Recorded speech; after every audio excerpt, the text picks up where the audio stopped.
shalayna waxaan kugu qasbay oo lacaga yar kaaga siray walaalada oo awalba darbigaygu ahaa dalka inaan soo gala ii diidanaayeen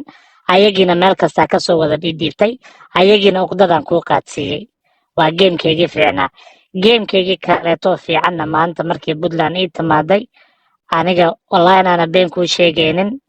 waxaan rabaa inaa idinka hub isku qaadataan waana kuu dhaaranayaa Puntland aniga inaan hub ku taageeri doono 100% indhahaagu 5 waad arki doontaa 1991kii labaad oo qaxitaan inay kuu bilowman doonto taasaan ku leeyahay tan kaleeta aan kugu darayana warqadahan heshiiskan dhammaaday aan rabaa inaan dib u soo celiyo dib u soo celiskaasna dib dambe laga kicin doono Soomaaliya dambe inaynan jirin qaaradeedaas luuqadeeda ku qoran daawo si fiican u daawo mac salaam intaasaan iga baxay